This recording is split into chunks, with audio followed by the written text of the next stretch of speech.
gentlemen. Uh-oh. It's time for the Early Bird Special. Bringing you the best stories from the world of sports and sports entertainment.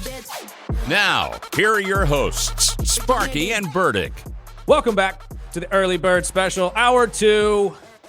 And it is time for your wrestling recap of the week. Well, actually, I'm sorry. I'm going to have to ask you, my friend. 24 KG is in the building with us. Hello. From Hits 93.1, our wrestling connoisseur. I'm going to have to ask you to pull double duty this week.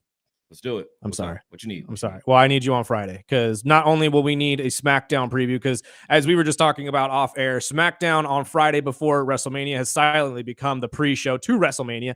But WrestleMania has become so big that we actually need 2 days to break it down. Indeed. So today you'll be getting the Raw recap from last night live in Sacramento, California, as well as our preview to night 1, which is Saturday night. Maybe a little bit of Stand and Deliver too, if we can get that snuck in there. The NXT PLE that'll be happening right before WrestleMania.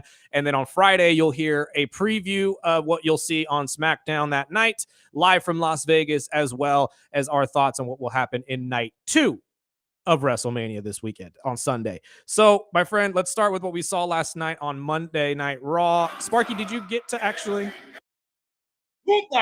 Oh, Lord. In the ring, General. Everyone's favorite Austrian stepped the ring last night as soon as he came down. I think addressed the promo that we need to see. This was probably his best promo he's cut in the past, I'd say 4 months. Oh, yeah. 4 months, definitely. And leading up to this match, we needed this. Yes. We definitely needed to see some type of veracity from Gunther in a promo because we know once that bell rings, he's going to tear anybody apart. I mean, literally, he's been a champion 80% of his career. After Jay made him look stupid last week, he just sat there all... And none of what happened to, or what he said was false. Like you said, he's 80% of the time he's been in the WWE. He's had a championship belt around his waist. He's the longest running Intercontinental champion. Arguably is on his way to being the longest running he's the champion. Most legit contender we have in this suspended belief of sports entertainment. Yes. They built him up so well. It's almost hard to believe Russian. He can be. Yes, he's the Dolph Lundgren. He is the Dolph Lundgren of the WWE. Yes, he is. I think the same thing every time he goes on these rants. He is 100% Dolph Lundgren now. So with the promo that he could have really reestablished the danger that Jay has to face in this match, because I'm going to keep it real. Any well-educated fan would assume that Jey Uso is winning this, seeing that he is 0-3 against Gunther.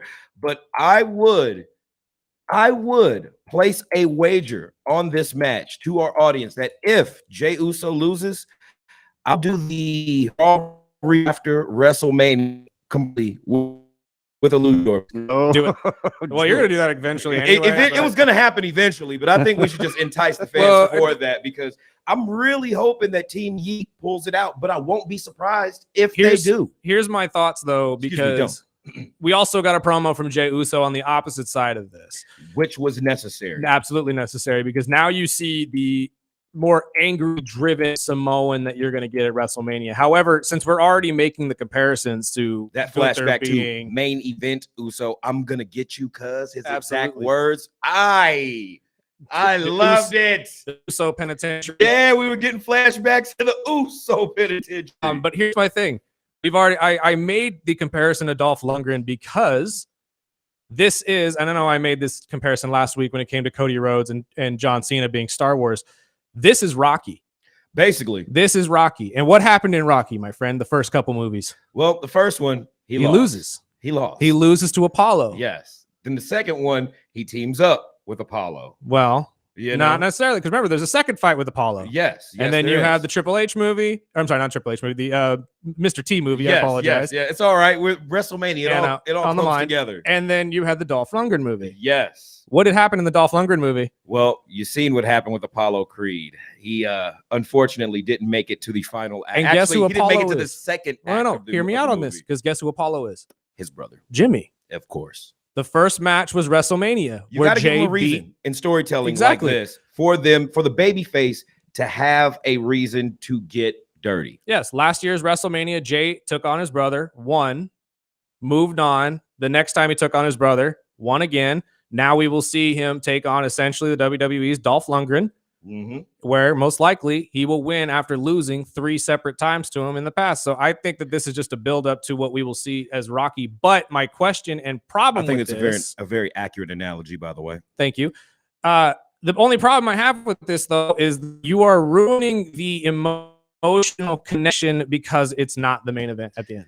That part, yes. And is there a possibility we will experience Yeet Jey Uso burnout? Because you know how it goes. Everyone loves you. Everyone loves you until you go over. And then we're going to start seeing the anti-rebellious fan of like, okay, now. Now you're getting too much. Yeah, I think that's why they kind of broke it off for a couple weeks where he was all down and he wasn't coming out of the back of the crowd and all that. Coming out in all black. Because I think it was burning out. Yeah, then a little bit, man, a little bit. We got to keep that merch moving too. Yes. Well, that will be one of the matches we talk about in night 1 of our preview of WrestleMania real quick. So let's move on to the other spots we saw in this. The women's co-holders of the tag team championships coming out there in singles action. Liv Morgan taking on Bayley, and winner by pinfall was Bayley. But to go about the roundabouts of this match very briefly, I think we got a preview of what we're going to see at WrestleMania. There's going to be a lot of cheating because they put a lot of hard spots into last night's match. I was very, very impressed with how committed they were to such thorough moves, which I wouldn't have done to my talent the week of WrestleMania. Yeah, with like the triple slam of outside of the ring. And, and Raquel, honestly, I mean, it's just too big for those girls. That the 3 amigos on the outside of the ring was tough as hell. I mean, credit to those women in that division. I think one of the things that got me was when she used the side of the apron of the ring to do a backstabber or a face breaker.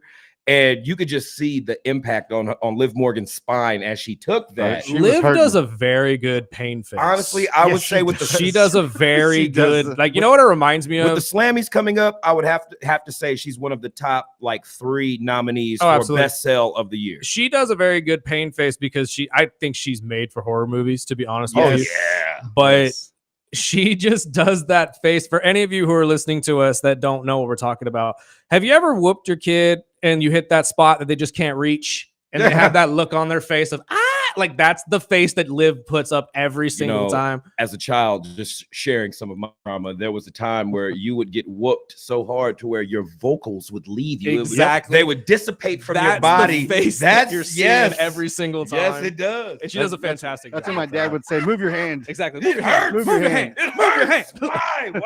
Why would I do this? Moving on. Yeah, let's move on real quick. Moving on. We've got a backstage segment with Paul Heyman anxiously awaiting Roman Reigns' arrival, which leads to something that we're going to bring up later in our closing segment. So we skip ahead to Rey Mysterio versus Julius Creed, which was a banger. Julius's first match in solo too on the main roster. Yes, so that was cool to see. When I say they put on a clinic, Julius Creed is a talent you need to keep your eyes on, folks. Because if things work out right with him in this country, in this company, I think he's going to be a household name if he lands the right solo gimmick. Right now, he's paired beautifully. He is awesome. Him and Brutus are a great. They're awesome. How they develop this, new team angle thing that they have with American Made. It's almost a la Kurt Angle and Team Angle exactly, but with a fresh face on it. So I was excited to see them get in the ring, cut it up. There were some great spots. Eventually, you have Rey Mysterio win by pinfall, which leads to an appearance from El Grande Americano, our new favorite luchador, with his loaded mask.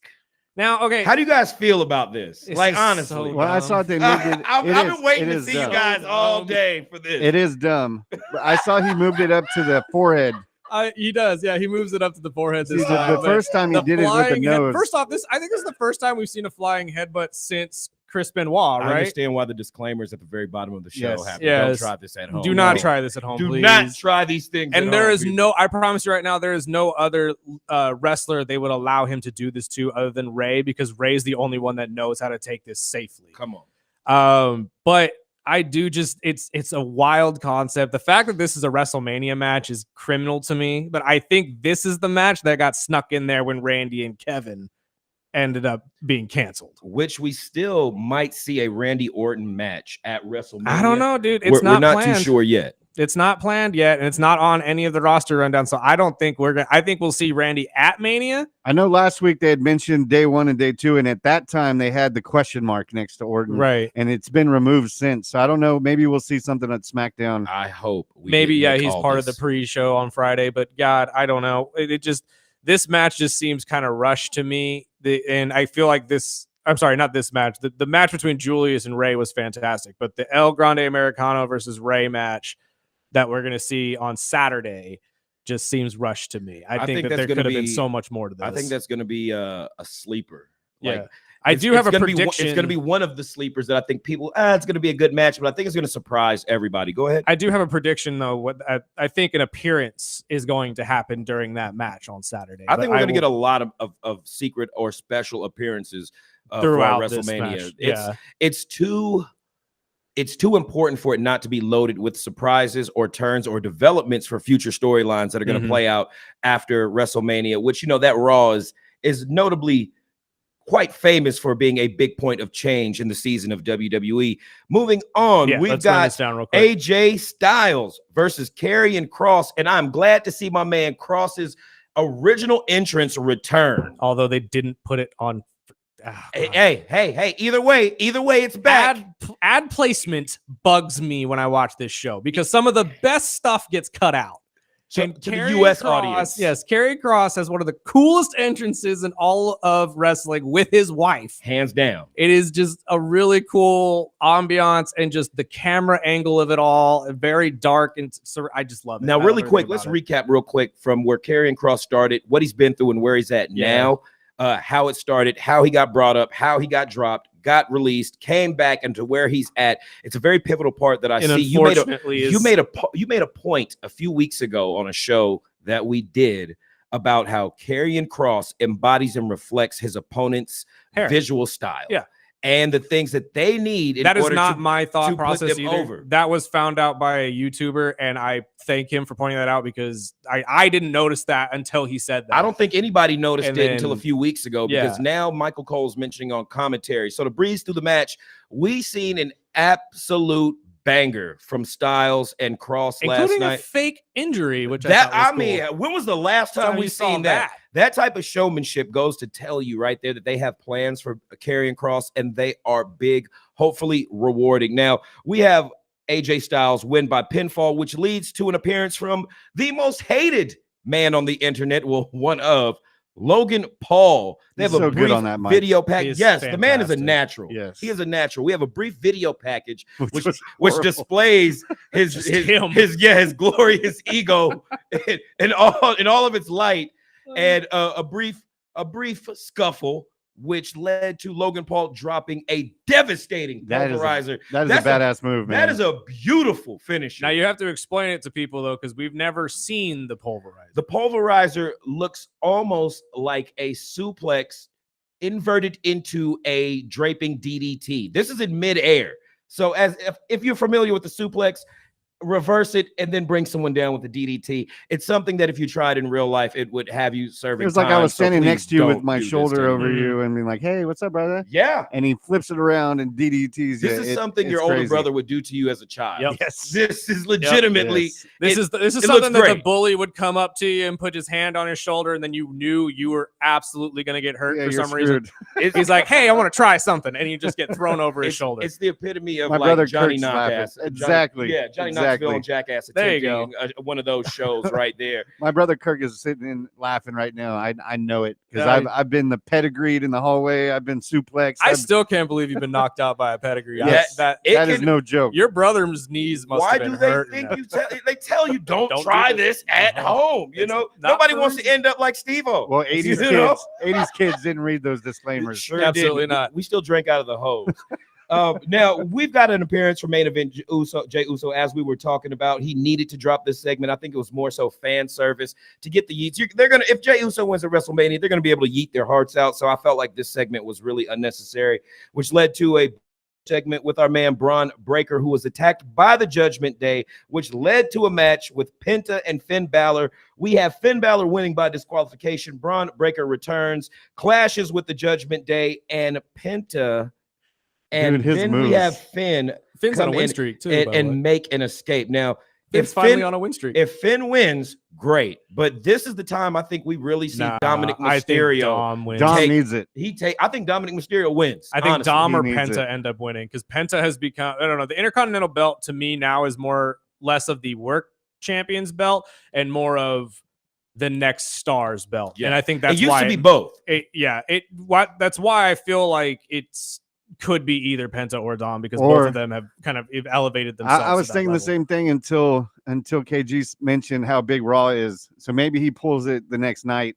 Maybe. I can see that as well. But I will say, since Penta has been back, I've seen a lot of fumbling of moves. Oh yeah, with Penta. He fumbled a couple of those Hurricane Ranas. He tries a lot of interesting maneuvers that not a lot of people are aware of. Which I know they're difficult moves. Yes, very much. Him and his brother Ray Phoenix, which if you've been watching SmackDown, Ray is going to be one of those people that's just going to be a highlight of the night every year or every night. We're seeing the result of athletes calling matches on the fly. Most of these matches, they get worked through, talked through, or whatnot. But then you've got those guys that are just that good. They call it on the fly. Mm-hmm. And unfortunately, sometimes there are botches. Mm-hmm. And with the professionalism in a botch, like we've seen with Julius Creed and Rey Mysterio the other night, he kind of saved him on a dive where he picked him up and suplex walked him back into the ring. That was last night.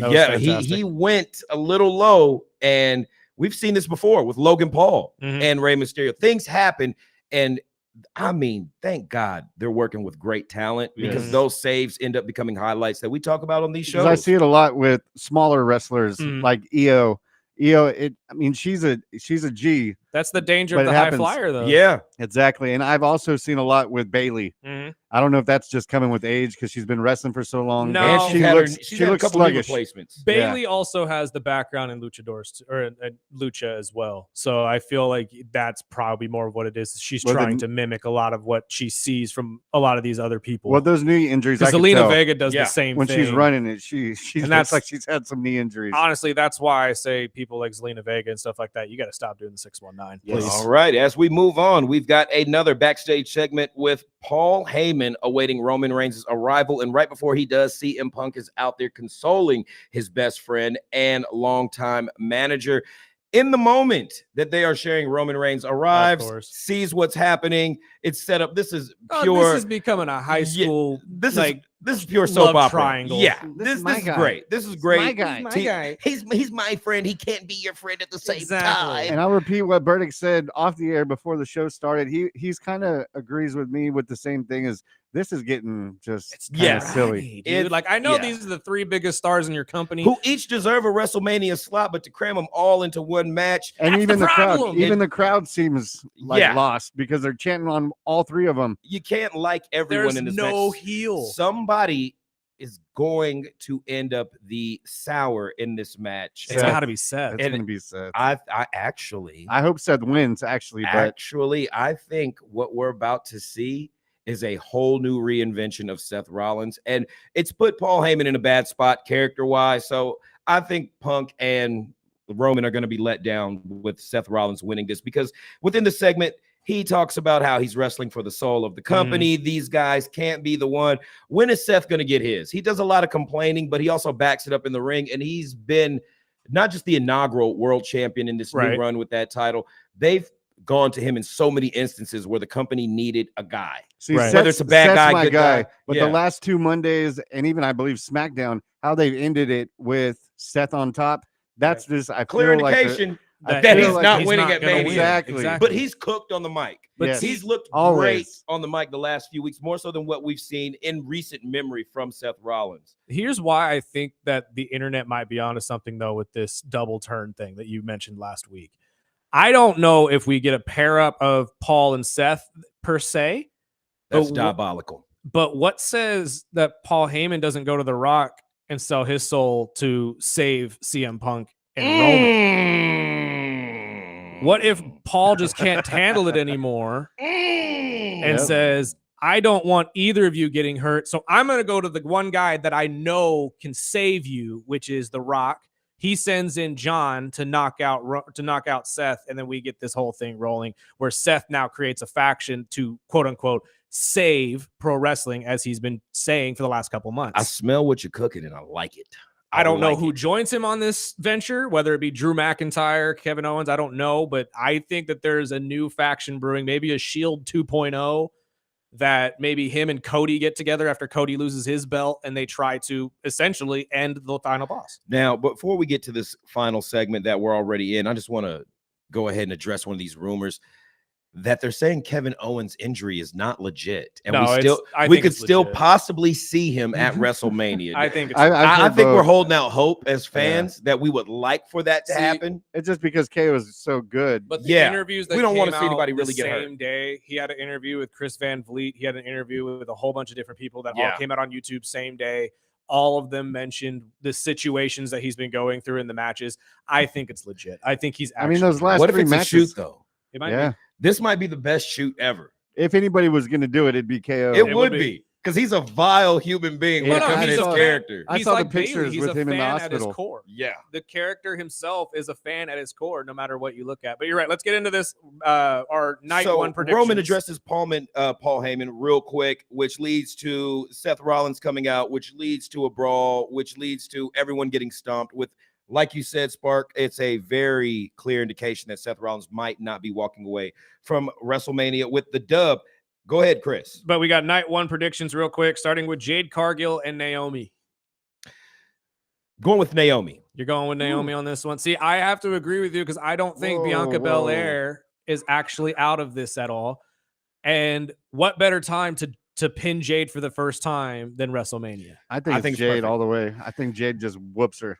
You know what? They might end up giving it to Jade, but it would be proper for Naomi to get Here's hers. the thing, though, because I don't think, to clarify my Bianca comments, I think you see Bianca in this match because if you notice the promo that you watched last night, who did she sound like? She sounded like Naomi. She sounded like everybody's against me. Everybody doesn't want me to win. Everybody's trying to do this. I'm telling the truth. I'm telling everything. I hope you people would tell your kids to do the same thing. Is that a hint of foreshadowing as a future tag team reuniting on a heel turn? So who's to say Bianca doesn't come in and turn on Jade and help Naomi win? I can see it. I can see it. We've got Rey Mysterio versus El Grande Americano. Who do you guys have? Pure comedy in this match, but I do believe that Rey will win. But I do believe that this will lead to the anti-luchador making his return to the WWE because he did officially sign his contract yesterday. Aleister Black is on his way back. And I think you see him for the first time in this match because when was the projected first time you were going to see him back in the WWE, KG? Around the same time. The first SmackDown after Mania. There we go. Who does Rey Mysterio and Chad Gable currently reside on the roster? I believe SmackDown. SmackDown. So why wouldn't Aleister Black make his first appearance at WrestleMania 41? I think by Joe, he's onto something. I got El Grande. And you got El Grande as well? I'm going with Grande. Are you guys going with Grande? I think Rey wins this, though, unless you're right. And then we get this entire roll down of all the luchadors having to take on Aleister. Well, I think also that if Rey wins, we're going to see the unmasking of El Grande. Americano. Oh, yeah. No, I think that is. He tried to pull it last night. All right, who do you guys got for LA Knight, who is the current U.S. champion, versus my boy, Jacob Fatu? You know it's Fatu.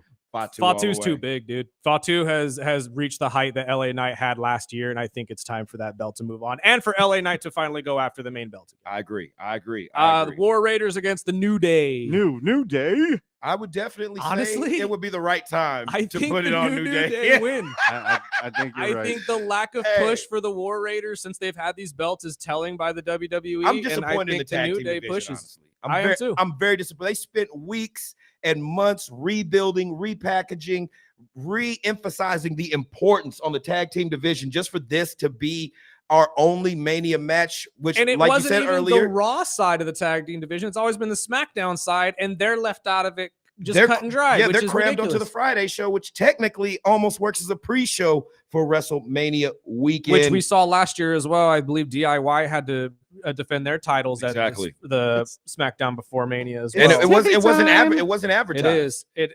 Tiffy time is up next, taking on Charlotte Flair. Now, Stratton needs to win. I'm just gonna say easily probably the weakest match of the night. Really? with some of the best build. I disagree. Hey, like look, the build. they cooked the last 2 weeks because Yes. no one was but interested the in this only match. reason they did is because Tiffany went off script and brought up the divorce, which wouldn't have happened unless it was happening in real life. But that if wouldn't have she happened. wasn't getting divorced, this would not have to pull it that out. wouldn't have happened if the match was actually interesting. Because it's Yeah. Charlotte Flair, everyone was disinterested. They wouldn't have Yeah. had to stoop into the bottom of the barrel when it comes to storylines and smut to peddle on TV Yeah. to draw interest for this match I if it think- was already Do you think legitimately Tiffy made interesting. it hot. Do you think Tiffy went in with like her hands tied behind her back? Like they told her she couldn't say certain things? Well, the Charlotte first is time? known for burying talent. You know, Right. older talent does this to younger That's talent what she in meant by this you, industry. you pour water on people. Seriously. Like, yeah. So when she's known for doing this, I'm not surprised that it happened and they had to recover and make something valuable out of this whole I'm segment. going Queen Flair. You're going Queen Flair on this one? Whoa, That's my reach. You a I bold think man. That's my Tiffy reach. wins. Bold man. I think Tiffy wins, but it's by some sort of aid. I think somebody comes in and helps Ludwig? Charlotte lose. Well, Or maybe honestly, Becky. Tiffany was supposed to be the heel. Becky. Maybe Becky. I would hope. Becky comes back and maybe helps Tiff because don't forget they have a little bit of a history there. Roxanne Perez, And is she doesn't starting do it to pop help up. Tiff. Maybe she does it just to screw over Charlotte Flair. Yeah, who they have a long history of not They liking each other. legitimately don't like each other. Exactly. So we could see that. Roxanne Perez could come in and do the opposite and help Charlotte win because Tiffy and Roxanne don't like each other, and Roxanne's making her push lately. But we got to move on because we only got 2 minutes left. We already talked about this one a little bit, but Gunther versus Jey Uso. I think everybody on this show is on the Uso train. I would like to Gunther, but they just set it up. It's the perfect Uso for train, Uso. baby. It's Yeah. time. It is time Yeah. for somebody else in the Samoan family to hoist a belt that is big. We and might honestly have make a bigger two name for himself. Fatus holding titles that night. That's going That'd to be be awesome. incredible. Yeah. Maybe Can you 3? imagine that party? I'd like to come to that cookout. Right? I'm just saying, And man. then the main event that shouldn't be the main event. CM Punk against Seth Rollins against Roman Reigns. I'll let you go first. Oh, I've already said what I think is going to happen. Oh God. I'm For the standing fans by that my missed it, prediction. Who are you right ahead. going with? Seth Rollins wins Okay. somehow, some way, with some aid from Paul The Heyman. Rock and Paul Heyman. By hook or by crook, I'm going with Seth Rollins. I'm going with Seth because that's my boy. And I I don't don't want to know. see anybody but CM Punk. I But see, cannot stand that guy. The only thing, actually, you know what? No, I'm going to recede because I don't think Roman takes a pin at Mania. So it has to be. Seth over Punk. Roman gets I sure hope so. Roman gets dispatched from the match somehow. Yeah, because Roman taking the pin, especially Not after happening. last year, like, no way. You know, how many times has Roman ate a pin either via through or to Seth in his career? They can keep the angle going for as long as both of these guys are active wrestlers, because Roman hasn't gotten over Seth as much as Seth has gotten over on Roman. No. And the way he took that CM Punk move a couple weeks ago. Oh no, maybe- the way he took that chair last night to Oh, yes. kind of remind people of Of the- what he's of the done to Shield. Roman over the years. Well, and you notice that that's kind of how they've ended a lot of these interactions between the three of these, is that Roman's taking the blunt of the pain hits. Yeah. to bring his self back down to Yeah. their level too. And I don't mean that in a sense of like he's too high, but more of like he has been this godlike figure in the WWE Oh yeah. for over a decade, and you Untouchable. need to bring him down to make it believable that he could lose. Well, Yeah. my You've final gotta show question- vulnerability. Bouncing off this match, do you think this is the last of the OTC and the whole thing? If Heyman bounces out, do we get back with the The Roman? big dog. I think we get a Um, more ruthless version of Roman Reigns. And that's what I want. And honestly, I would hope it brings in more Samoan bloodline, because we've had Lance Anoa'i and Tala Tonga, I believe, signed for Mhm. approximately 6 to 10 months now. Tala's supposed to be getting a hefty push on NXT here in the next couple. And months. we could see a whole new faction, either with Roman or I believe Jacob. yeah. Somebody's got to contend with Solo, and honestly, Jacob with his own faction members. By the time, what's the other? Tonga? Yes, the other Tonga, the one that has the injured bicep. For those that don't Tonga know, the is his catchphrase. But you've got an injured Tongan as well that will be returning to the fold very soon. So we could see this internal bloodline faction even break down more in the future, folks. Again, I'm still holding out hope that we get an old bloodline against the new bloodline move, but we'll see how that goes. We have run out of time, though. Unfortunately, we got to get to our other guys' snacks, talk a little basketball on the other side. My friend, KG, thank you so much for your time. Thank you, good sir. We will see you on Friday for our final recap of night 2 of WrestleMania, plus what you'll get at the essential pre-show to WrestleMania Friday in Las Vegas. We got to take a break real quick and pay some bills. You're listening to the Early Bird Special on 101.1 FM, 1230 AM, ESPN Bakersfield.